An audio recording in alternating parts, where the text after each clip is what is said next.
Alright guys, welcome back. Have no clue what we're going to call this, but long story short, we're going to go get a vehicle that doesn't run, and we're going to make it run, and it's going to be my new daily driver.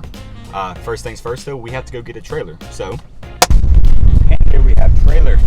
As you can see, we have procured a 20-foot car hauler. The only problem that I forgot about is some of the floor is rotten.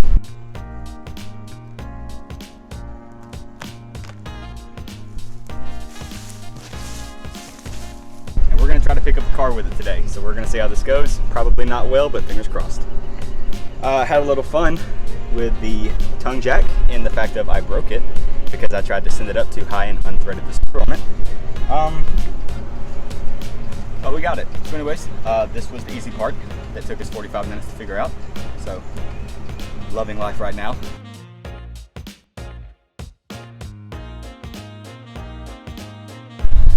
Alright guys, so we made it out here. We got the wife, right? We got me, of course, and then we got mother-in-law's Jeep.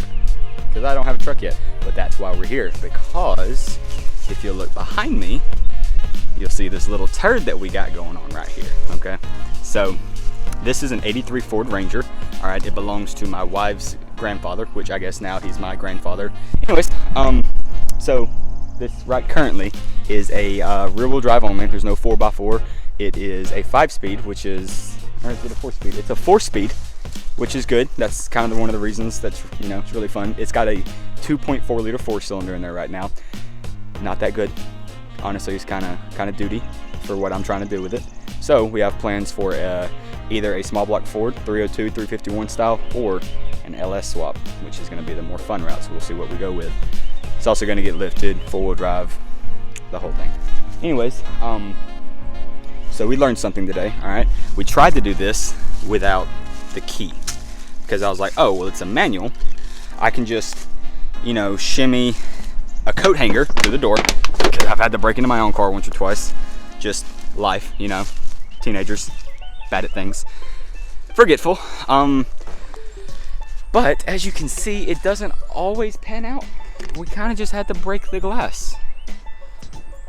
It's gonna be under a tarp until I get it fixed anyways, and the whole thing, as you can see, is mossed over, but the inside, I mean, looky there, looky there. Got some spider webs, that's authentic, all right. We got an 05 tag, but, you know, got a little, comes with a CB radio.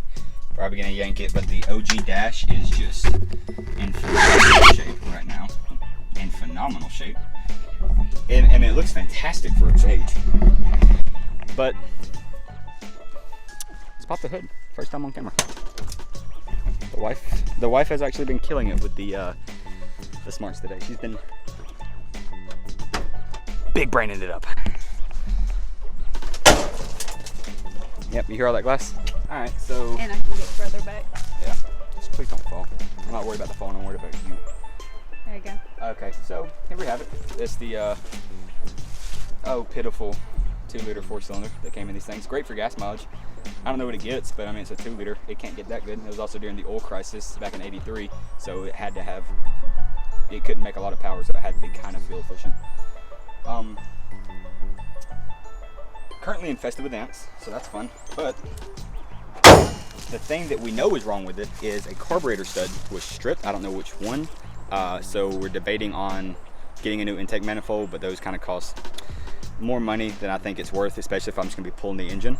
So we're going to just try to, I don't know, just get that stud out, tap it out, try to put another stud in there and see if it'll grab. Put a 1-barrel, maybe a 2-barrel if I can find something to make it work, and just get it driving. That's the only goal right now, is just make it move, and then we'll do all the fun stuff later. The carburetor is the reason it was parked. Yeah, it has a freshly rebuilt engine. It just, carburetor went bad because they broke a stud on it, stripped it because they stripped a stud on it. So anyways, it takes a man to admit defeat sometimes, and today we have to admit defeat. Me and my wife, who are both men, are admitting defeat.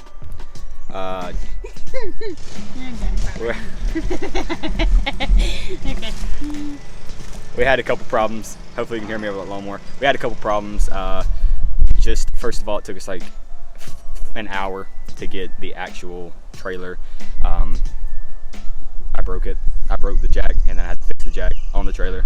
Yeah, I was gonna steal a street sign, because if you'll follow me there, I'll hold this so you can walk on this treacherous path. The thing is the bed of the trailer is wood, which is great, and you know, it's awesome because it's gonna be super sturdy. But the problem is that it does tend to rot.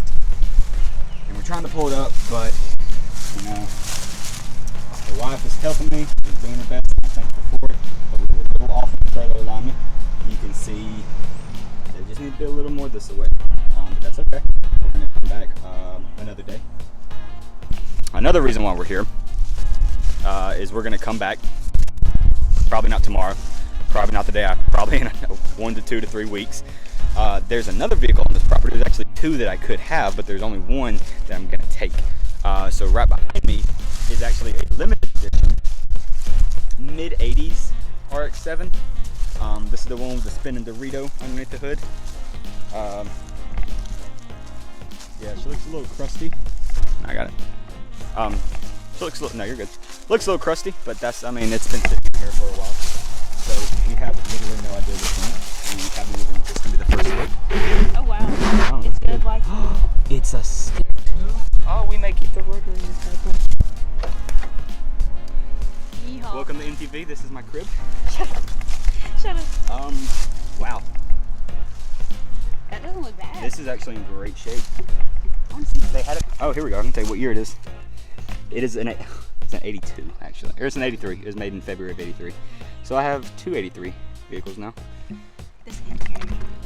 Yeah, it just needs to be touched up. It needs to be cleaned really good. Yeah, I need a new dash. You see, it's got One that of crack those up top. steam cleaners. Would probably do this. Oh, it's got a sunroof. Go. Yeah, well, I was looking at the top. For me. This only has 144,000 miles on it. Get a shot of that gauge crystal while you're in here.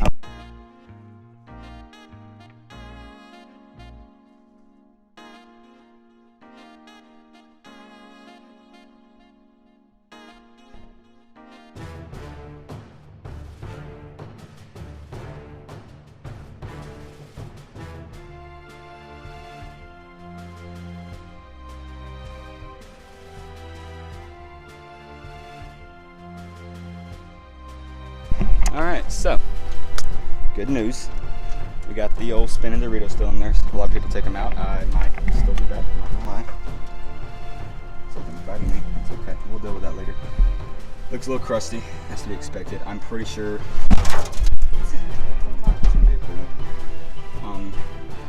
I can't tell from, I don't know rotors that well. I can't really tell you what's in there. Okay.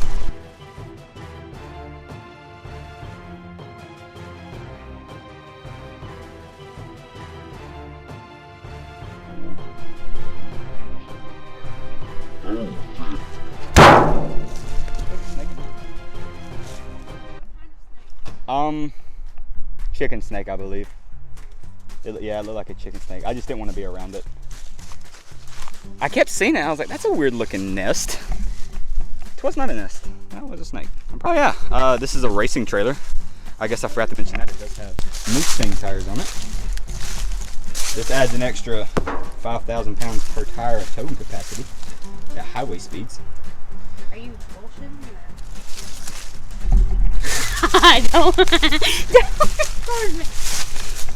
I thought you were. Stop.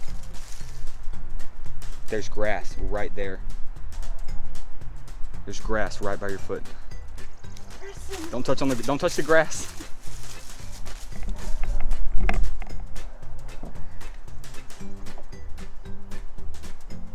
Oh, that's going in the video. All right, so that's it, guys. This is part 1. Hopefully of many parts. This didn't go according to plan. That's kind of unfortunate. That's okay. That's all part of the fun. So we're gonna come back. We have a new idea of what we got to do. We're gonna make some adjustments, bring some extra tools. We're gonna make this happen. Anyways, guys, thanks for watching. See ya.